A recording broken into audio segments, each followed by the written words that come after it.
오늘 1절에 보면 그 섬은 멜리데라 이렇게 표현을 했습니다. 오늘날의 이 섬의 이름은 몰타라는 섬입니다. 몰타. 동서로는 약 20마일, 남북으로는 약 12마일 정도 되는 그런 섬이에요. 적지는 않죠. 오늘날 이 섬은 주로 아랍어를 사용하는 사람들이 살고 있습니다. 그리고 영국 영토가 되었습니다. 제1차 세계대전 이후에 영국에 편입되고 지중해 함대의 기지가 되었습니다. 특별히 조지 부시 대통령과 소련의 고르바초프가 냉전 시대 종식을 선언한 게 몰타섬이래요. 저도 처음 알았는데, 어쨌든 이 멜리데라는 섬, 이 멜리데라는 뜻이 그리스어로는 꿀이라는 뜻입니다. 꿀. 그래서 꿀을 많이 재배를 했는지 몰라도 꿀처럼 달콤하다. 그런데 이걸 페니키아어로는 피난처라는 뜻이라는 거예요. 피난처. 멜리데라는 단어의 뜻이 피난처. 그래서 바울 당시에는 여기에 페니키아 사람들이 건너와서 살았다, 이렇게 전해집니다. 자, 1절을 다시 보면 우리가 구제된 후에 앉은 그 섬은 멜리데라 하더라. 이건 어떤 탄식이에요. 어떤 환호예요. 아, 여기가 멜리데구나, 그런 미닝이에요. 이게 피난처구나, 그런 뜻입니다. 근데 어쨌든 이 섬에 바울이요, 의도해서 온 게 아니라는 거예요. 사실은 선주와 선장이 욕심을 내가지고 우리가 페닉스 항구만 가면 이 겨울을 나고 싶어서 떠났던 배가 유라굴로 강풍을 만나서 밀려서 14일 만에 400마일 떨어진 멜리데 섬에 도착을 한 겁니다. 그러니까 바울에게는 전혀 계획하지 않은 일이에요. 여러분, 우리 인생과 비슷하다고 생각하지 않습니까? 저와 여러분의 인생이 정말 내가 계획한 대로 이루어진 게 과연 몇 개나 됩니까? 나는 사실 여기에 있고 싶은 사람이 아니었어요. 나는 뭔가 더 멋있고 더 드라마틱하고 더 아름다운 삶이 나를 기다릴 거라고 생각을 했습니다. 그런데 밀려온 거예요. 그냥 인생이 떠밀려온 것처럼 온 겁니다. 그런데 그 도착한 곳이 어디냐면 멜리데 피난처였다, 이렇게 표현합니다. 이런 걸 우리는 역설이라고 합니다. 역설, 신앙의 역설. 지금 세상이 팬데믹이라는 단어를 이번에 처음 듣게 됐고 완전히 패닉 상태로 들어갔습니다. 제가 어제 샘스를 갔더니 아주 난리도 아니었습니다. 음식 먹는데 물도 서서 배급제로 주더라고요. 한 상자씩만 가져가세요. 내가 딱 찾고 아주 난리도 아닙니다. 이 정도일까 싶을 정도로. 제가 몇 년 전에 영화를 하나 봤는데 참 그 영화가 갑자기 떠올랐습니다. 그 영화는 어떤 영화였냐면 핸드폰으로 이상한 소리가 나는 거예요. 모든 사람들이 셀폰을 들고 다니는데 셀폰으로 그 소리를 듣는 사람들마다 거품을 물고 쓰러지고 사람이 이상하게 변하는 거예요. 그리고 온 세계가 그 소리로 다 몰려들어요. 마지막에 주인공이 이 소리를 안 듣다가 자기 아들 때문에 그 소리를 듣고 자기도 그 무리 속에 들어갑니다. 정말 수많은 사람들이 그 소리에 정말 벌떼처럼 개미떼처럼 모여서 빙글빙글 돌면서 소리를 지르는 그 장면으로 영화가 끝이 나요. 그 소리는 두려움이에요. 사람들이 두려움의 소리에 모든 세상이 다 몰려들고 갑자기 그 영화가 생각이 나더라고요. 여러분, 바울이 원래 꿈은 멋있게 로마로 가는 겁니다. 예루살렘에서 복음 전하고 구제금 전해주고 예루살렘의 영적인 지원을 받아서 로마에 가서 로마 교회에 멋있게 복음 전하고 서바나로 가는 게 꿈이었습니다. 그런데 오늘 보면 이 여행을 떠나는데 그것도 겨울이었다라고 표현합니다. 27장 9절에 보면 금식하는 절기가 이미 지나갔으므로 항해하기가 위태했다. 우리 달력으로는 9월 말입니다. 지중해는 겨울에는 절대로 항해를 하면 안 돼요. 왜냐하면 강력한 광풍이 불기 때문에 절대로 항해하지 말라고 합니다. 근데 선장이 무리하게 여행을 시작한 겁니다. 그래서 바람이 부니까 가까스로 배를 세운 데가 미항이라는, 이 그레데 섬의 미항이라는 곳이었습니다. 미항은 아름다울 미자, 아름다워서 미항이라고도 하지만 삼면이 산으로 둘러싸고 있어서 안전하다는 의미로 미항입니다. 그런데 여기는 위락시설이 없습니다. 그러니까 아무것도 겨울에 재밌는 게 없어요. 그래서 같은 그레데 섬 안에 이쪽 끝에 40마일만 가면 베닉스라는 항이 있는데 거기까지만 가면 겨울을 즐겁게 날 수 있는 위락시설이 있는 곳으로 3-4시간만 가면 돼요. 근데 가면 안 돼요. 근데 모험할 만해요. 그래서 3-4시간 모험하다가 14일 동안 광풍으로 떠밀려 와서 400마일 떨어진 멜리데 섬에 도착하게 된 겁니다. 그러니까 이 섬은 전혀 이 사람들의 계획 속에 없는 곳입니다. 순전히 인간의 욕심 때문에 일어난 일입니다. 27장 마지막 절에 보면 배가 가다가 배가 위에 앞에 이물이 걸려서 이제는 배에서 어쩔 수 없이 내려서 사람들이 헤엄을 쳐서 그 섬으로 들어갔다고 표현을 합니다. 저는 이 장면을 보면서 바울이 태어나서 수영을 처음 해보지 않았을 것입니다. 늙은 나이에 초췌한 모습으로, 그것도 포로로, 또 바울에게는 병이 있었습니다. 3번이나 간절히 하나님 이 병이 떠나게 해달라고 기도했다고 했는데 늙은 나이에 병든 몸으로 포로로 태어나서 처음으로 개헤엄을 쳐서 섬으로 가는 거예요. 그게 오늘 장면입니다. 제가 김진홍 목사님의 설교가 떠올랐습니다. 한국의 대지파동이 한국에서 일어났을 때 경기도 남양만에 간척지를 얻어서 그 농마주기 하던 사람들이 부자 되려고, 그 목사님이 돼지 키우면 우리 부자 된다 그래가지고 온 동네 사람들이 돼지를 키웠어요. 근데 돼지 파동이 일어난 겁니다. 그래가지고 돼지 사료값이 돼지값보다 더 비싼 거예요. 그래서 동네 사람들이 어떻게 했느냐, 그 돼지 새끼들을 전부 교회에다 끌고 와서 목사님 한 끼에 1마리씩 드시라고요. 다 갖다 줬어요. 목사님이 얼마나 힘들면요, 방파제 뚝을 거니면서 내 물에 빠져 죽어버릴까. 내가 잘못한 게 뭐 있냐. 나는 동네 사람들 부자 만들어 주려다가 이 사태가 난 거예요. 그래 교회를 들어왔더니 온 교회 마당에 돼지들이 꿀꿀거리는. 그래서 화가 나가지고 그 돼지들을 전부 끌고 바닷가로 가가지고 썰물 때 다 물에다 다 빠뜨려 버렸어요. 그랬더니 이 돼지들이 죽지 않고 밀물에 다 밀려가 다시 다 돌아. 참 기가 막힌 얘기죠. 그런데 하나님의 은혜로 기도하다가 하나님이 하나씩 회복했다는 얘기가 나오는데, 여러분 우리 인생이 그렇다고 생각하지 않습니까? 나는 폼나게 예수 믿고 정말 참 드라마틱하게 미국의 드림을 가지고 와서 살고 있는데 어느 날 전쟁터 같은 일을 겪고 있는 거예요. 여러분만 패닉에 빠지는 게 아니고 목사들도 뭘 해야 될지 몰라요. 정말 이 세상은 전쟁터 같잖아요. 일불 벌기 위해서 내가 자존심 다 상해가면서 들을 소리 못 들을 소리 다 들어가면서 참아내면서 내가 벌어왔어요. 우리는 세상을 사는 게 아니라 살아내는 겁니다. 난 좀 더 폼나게 살고 싶고 그래서 폼나게 예수를 믿었습니다. 그래서 교회들마다 기현상이 뭔 줄 아세요?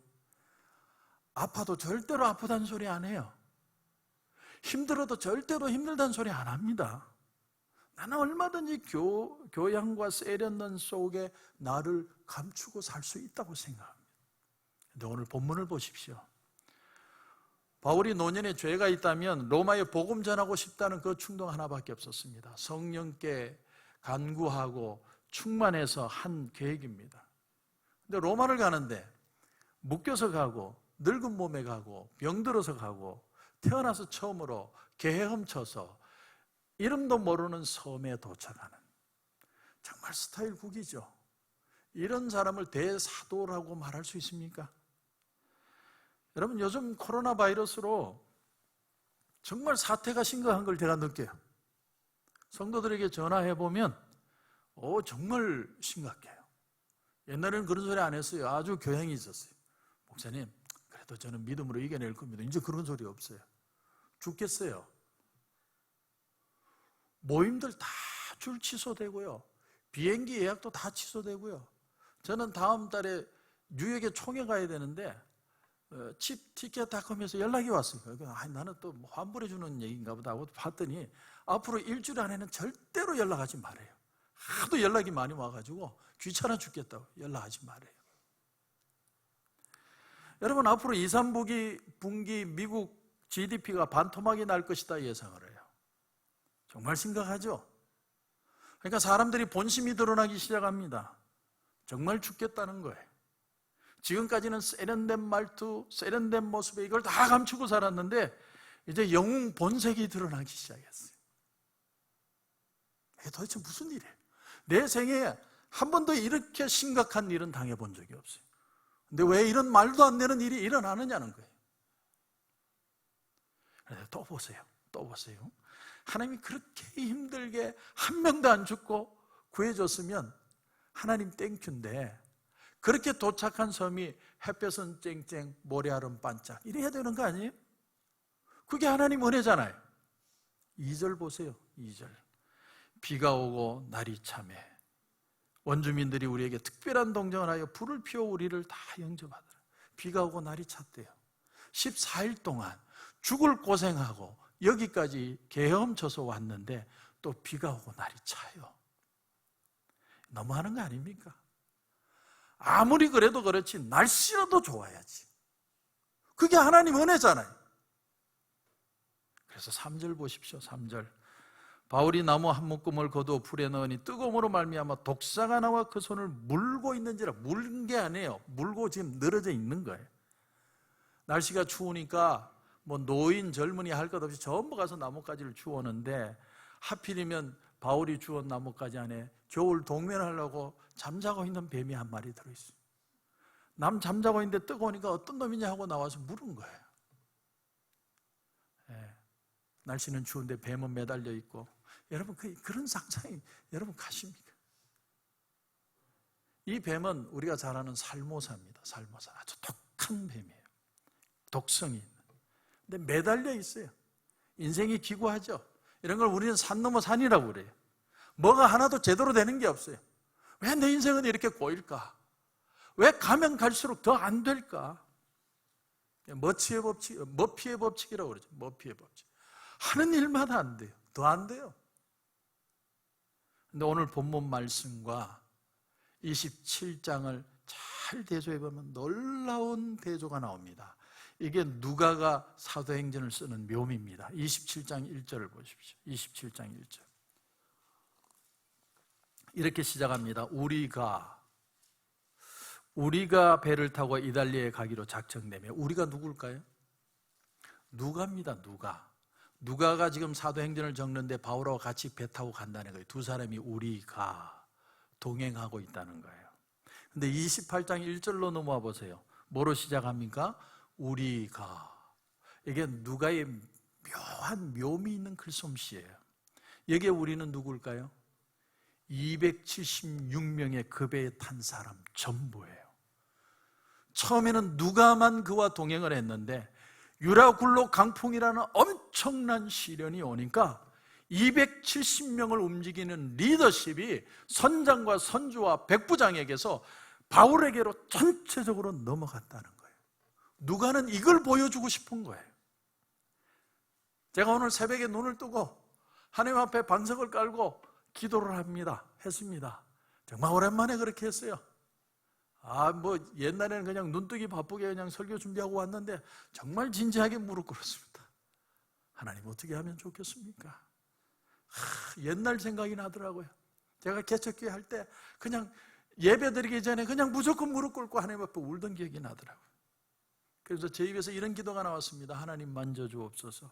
우리의 마음을 만져주시옵소서. 여러분, 우리 인생에 한 번이라도 폼이 난 적이 있습니까? 뭐 좀 제대로 존재감을 내가 드러낸 적이 있습니까? 겨우 살 때가 얼마나 많습니까? 근데 하나님이 그 삶의 현장에서 어떤 때는 내가 어쩔 줄 몰라 눈물을 흘리는데 하나님이 우리로 하나님만 바라보게 하실 때가 있어요. 하나님만. 여러분, 이게 신앙입니다. 신앙은 복잡한 게 아니에요. 내가 주인이 아니에요. 주님이 내 인생의 주인이 되어서 나로 하여금 내 인생을 살아내게 하는 거, 그게 신앙이라는 거예요. 그러면 오늘 이 이야기에도 우리는 뭘 하나 짐작할 수 있을까요? 간신히 목숨을 구해서 멜리드 섬에 왔지만 하나님은 바울을 통해 이 섬 전체가 하나님의 존재를 경험하게 만들 것이다. 이 기대를 가지고 28장을 봐야 돼요. 하나님은 우리의 계획이나 아이디어나 멋진 것들이 다 부서지게 만들어요. 스타일 구기게 만드십니다. 체면과 교양으로 우리의 모든 것을 다 가리고 살았는데 하나님 우리 모습이 그대로 다 드러나게 했어요. 왜? 내 삶의 능력은 하나님께 있다는 거예요. 내게 있는 게 아니에요. 우린 지금 그 싸움하고 있는 거예요. 코로나 바이러스하고 싸우는 게 아니고 너 스타일 구겨도 나만 의지하고 살아갈 수 있냐고 하나님이 질문하시는 거예요. 그 싸움하는 거예요 지금. 여러분 4절을 보십시오. 원주민들이 이 짐승이 그 손에 매달려 있음을 보고 서로 말하되 진실로 이 사람은 살인한 자로다. 바다에서는 구조를 받았으나 공의가 그를 살지 못하게 함이로다. 공의가 그를 살지 못하게 한다. 이 토인들에게는 뱀이 공의입니다. 그럼 왜 뱀이 공의냐? 이런 전설이 있습니다. 옛날 아프리카의 북부 리비아 해안에 아주 못된 해적들이 살았답니다. 근데 이 해적들이 바다에 배를 타고 가다가 풍랑을 만나서 그만 배가 산산조각이 나서 멜리데 섬에 도착한 거예요. 해적들이 안 죽고 살아난 겁니다. 그런데 어디서 몰려왔는지 뱀들이 몰려와서 그 해적들을 다 물어 죽였다는 거예요. 전설이죠. 이 구전되는 얘기입니다. 근데 결국 해적들은 죽어야 된다는 의미에서 뱀이 나와서 죽였다는 거죠. 그래서 뱀은 공의의 상징입니다. 이런 구전되는 얘기들을 알고 있는 이 멜리데 섬의 토인들이 바울의 팔을 뱀이 물고 있는 걸 보면서 이 사람 살인자구나. 이 인간 죽어야 될 인간이구나. 그렇게 판단을 했다는 거예요. 근데 어떤 일이 일어납니까? 5절 보십시오. 바울이 그 짐승을 불에 떨어버리며 조금도 상함이 없더라. 조금도 상함이 없더라. 저는 저와 여러분이 이번 코로나 바이러스로 조금도 상함이 없기를 주님의 이름으로 축원합니다. 6절도 보십시오. 그들은 그가 붙든지 혹은 갑자기 쓰러져 죽을 줄로 기다렸다가 오래 기다려도 그에게 아무 이상이 없음을 봤다. 여러분 오래 기다렸다고 그랬어요. 시간을 두고 믿는 사람들이 그 신앙이 흔들린지 안 하는지 세상은 오랫동안 지켜볼 거라는 거예요. 이번 코로나19 사태로 신앙인들이 믿음이 흔들린지 아닌지 세상 사람들은 오래 쳐다볼 거예요. 저 교회가 모래성인지 저 교회가 견고한성인지 사람들은 오래 쳐다볼 거예요. 그런데 바울은 그 뱀을 떨어버렸다고 그랬어요. 성도 여러분 뭘 말하는 줄 아세요? 내 문제를 이제는 하나님 앞에 좀 올려드려야 돼요. 아무리 머리 쓰고 아무리 계획하고 아무리 조심해도 내 힘으로 안 돼요. 하나님이 나를 지켜주셔야 내가 이 세상에서 하나님의 은혜 속에 살 수 있는 거예요. 이때까지 우리는 살면서 내 문제는 내 문제고 내 복도 내 거고 내 신앙도 내 거고 내 인생도 내 거고 전부 다 내 거예요. 근데 내게 아니라 하나님 앞에 던질 수 있느냐? 지금 우리 그 테스트 받고 있어요. 그거 하는 거예요 지금. 애굽에서 이스라엘 백성들이 400년 종살이 하는데 하나님 앞에 부르짖을 때 하나님이 그 소리를 들으셨다고 표현해요. 하나님은 뭘 들으시냐면 우리의 부르짖음을 듣기를 원해요. 간단합니다. 우리는 스스로 높아지려고 한다고 높아지지 않습니다. 기독교인이 세상 속에서 그 존재감을 드러내는 방법은 하나님이 우리를 높여주셔야 돼요. 우리 힘으로 안 돼요.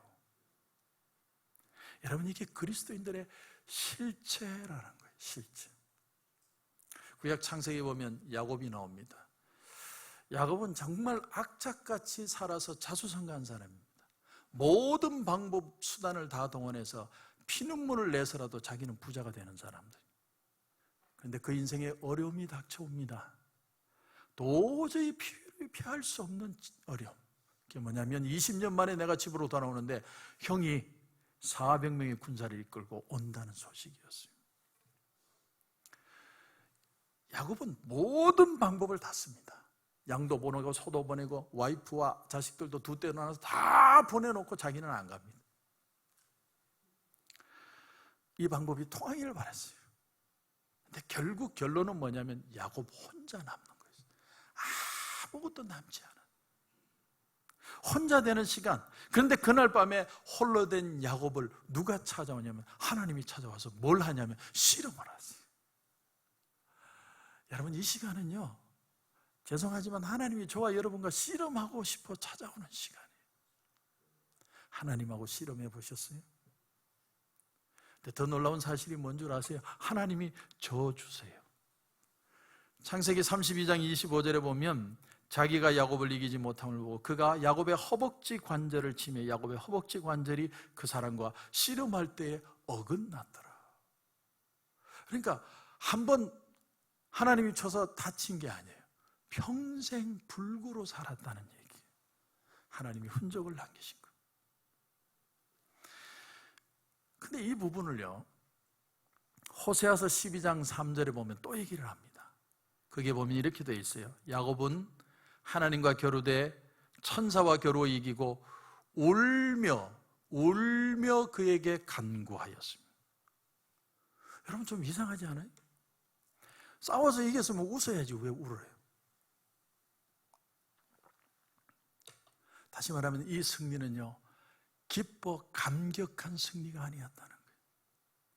한 번도 세상에 나와서 울어보지 않은 남자가 처음으로 저 속에서 하나님 앞에 탄성하며 우는 거예요. 살아오면서 한 번도 지기 싫었고 악착같이 살았고 빈틈없었고 야비할 정도로 인간적인 사람이었는데 그런 아집들이 하나님과 씨름하면서 다 깨져버린 거예요. 그래서 그의 눈에서 눈물이 터져 나왔어요. 왜 하나님이 야곱하고 그토록 싸우길 원하셨을까요? 이유는요, 정말로 그와 싸우기 싶으셨기 때문이에요. 하나님이 야곱을 붙들려고 할 때마다 야곱이 얼마나 도망을 잘 가는지, 잡으려 하면 빠져나가고 잡으려고 하면 빠져나가고, 하나님 지금까지 야곱에게 수없이 쏘갔어요. 하나님 지금까지 저와 여러분에게 수없이 쏘갔어요.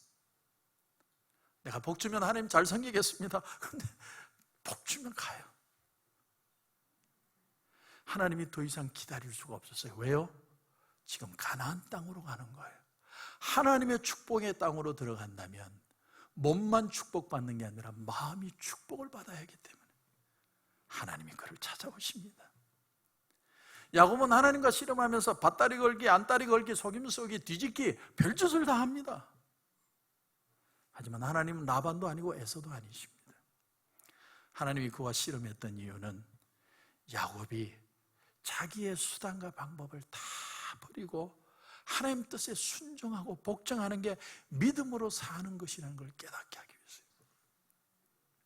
그리고 드디어 하나님 앞에 울면서 무릎을 꿇었어요. 여러분, 사나이 눈물을 아세요? 정말 저 속에서 터져나오는 눈물이에요. 다음날 아침 그 형 에서를 만났습니다. 여러분, 그 모습이 상상이 가세요? 뭐 아픈 척도 안 하고 지팡이도 던지고, 아 형님 이랬으면요 에서한테 맞아 죽었어요. 하지만 형인 에서가 보니까 봐도 너무 불쌍해요. 지팡이 짚고 쩔뚝거리고 옷은 다 찢어지고 땀에 막 머리는 헝클어지고 그러면서 오는 비참한 동생을 본 거예요. 그래서 에서가 달려간 겁니다. 불쌍한 내 동생이라고. 여러분, 우리 폼나게 예수 믿는 거 아니에요. 예수 믿으면 폼이 나는 게 아니에요.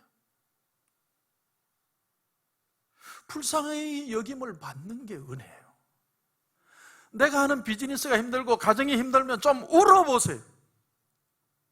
머리가 헝클어지든지 뭐가 어떻게 되든지 하나님 앞에 한번 정말 부르짖어 보세요. 왜 안 부르짖어요? 하나님은 우리 있는 모습 그대로 보일 때까지 하나님은 끈질기게 우리에게 다가오세요. 나는 지금이 그때라고 생각해. 왜 안 우니? 울어야지. 난 너하고 씨름하고 싶어서 온 거야. 그리고 오늘 이제 7절을 보십시오. 7절. 이 섬에서 가장 높은 사람 보볼리오라 하는 이가 그 근처에 토지가 있는지라. 그가 우리를 영접하여 사흘이나 친절히 머물게 하더니 보볼리오의 부친이 열병과 이질에 걸려 누워 있거늘. 그 섬에 가장 높은 사람이요 호의를 베풀었는데 그 아버지가 병에 걸려 열병에 걸려 누워 있었다. 이 원문으로 보면 현재 시제로 되어 있어요. 무슨 말이냐면 바울이 왔을 때 병들었다는 거예요. 이러면 안 되죠. 지금 하나님이 기적을 일으켜서 뱀이 물어도 안 죽고 멀쩡했으면 병든 사람도 없어야 되잖아요. 근데 세상에 그 동네에서 최고로 잘 사는 사람 아버지가 병이 들어버렸어요. 참 그러고 보면 믿음은요 모험이에요. 모험. 평생 모험이에요.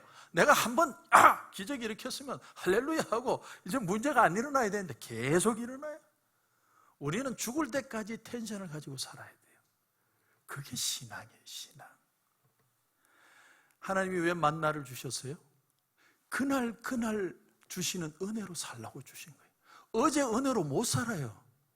오늘 은혜로 살아야 돼요. 8절을 보십시오. 보블리오의 부친이 열병과 이질에 걸려 누워있거늘 바울이 들어가서 기도하고 그에게 안수하여 낫게 하며 이러므로 섬 가운데 다른 병든 사람들이 와서 고침을 받고, 바울이 그를 위해 기도하는데 뭐가 일어납니까? 기적이 일어났습니다. 그러니까 하나님이 그 동네 사람들도 고치게 만들어 주셨어요. 이게 하나님의 역사입니다. 기적은 계속 일어나는데 바울은 항상 긴장해 있는 거예요. 그게 신앙인입니다. 신앙인이 허리띠 풀고 있을 시간이 어디 있습니까? 기도해야죠. 그랬더니 그 다음 절 9절 보십시오. 후한 예로 우리를 대접하고 떠날 때에 우리 쓸 것을 배에 실었더라. 바울 일행은요 유라굴로 강풍으로 배에 있는 거 다 버렸어요. 물건이고 음식이고 다 버렸는데 그 버린 것들을 하나님이 멜리데 섬 사람들로 채워주게 하셨어요. 이게 하나님의 희한한 역사하심입니다. 우리 방법은 하나도 없는데 하나님의 방법으로 채워주시는 거예요. 우리 신앙인도 마찬가지입니다. 이런 실수 저런 실수, 이런 욕심 저런 욕심, 많은 것들로 좌충우돌합니다. 근데 한번 하나님의 자녀가 되면 하나님이 딱 잡으면 놓지 않으세요. 도망갈 때까지 내버려 두지만 언젠가는 하나님이 씨름을 하세요. 그리고 반드시 하나님을 만나게 하세요. 지난 주간에 페이스북을 보다가 한국의 청파교회 김기성 목사님이라는 분의 설교를 잠깐 듣다가 참 은혜 받았습니다. 그분이 신학을 다닐 때가 1970년대랍니다.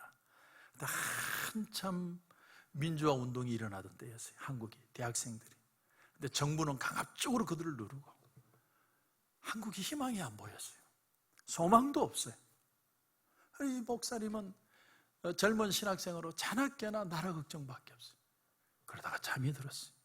근데 꿈속에도 그 걱정하는 거예요. 하나님 이 나라가 어떻게 되겠습니까? 그래서 그 꿈속에서 교수님에게 질문을 하는데 교수님이 답을 줘요. 뭐라고 답을 주느냐면 멀리 내다보지 말고 앞이 안 보일 때는 한 걸음 앞만 성실하게 내디디려고 해봐. 한 걸음씩만 나가면 돼. 얼른 잠에서 깨가지고 이 목사님이 그걸 적었어요. 앞이 안 보일 때는 한 걸음 앞만 성실하게 내디쳐. 저도 여러분에게 도전합니다. 내일 어떻게 될지 어떻게 알아요? 미국이 지금은 이제 시작이고 어제는 어떤 기사를 보니까 120만 명이 죽을지도 모른다. 별의별 소리 다 있잖아요. 그런 소리 들으면 잠이 옵니까? 그런데 신앙인은 한 걸음씩 사는 거예요. 보고 내가 걸을 수 있는 데를 보고 그 한 걸음을 디디면 환경이 달라지는 거예요. 그게 신앙이에요. 저는 저와 여러분이 이런 때 정말 세상에 믿음을 보여줬으면 좋겠습니다. 저도 그렇고 여러분도 그렇고. 하나님 우리 안 버리세요. 그런데 뭘 기다리시느냐? 우리가 처절하게 울기를 기다리세요. 씨름하기를 원하세요. 하나님 앞에 씨름합시다. 하나님 살려주세요.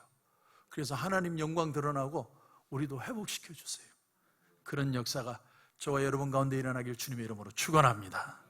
우리 한번 눈을 감겠습니다.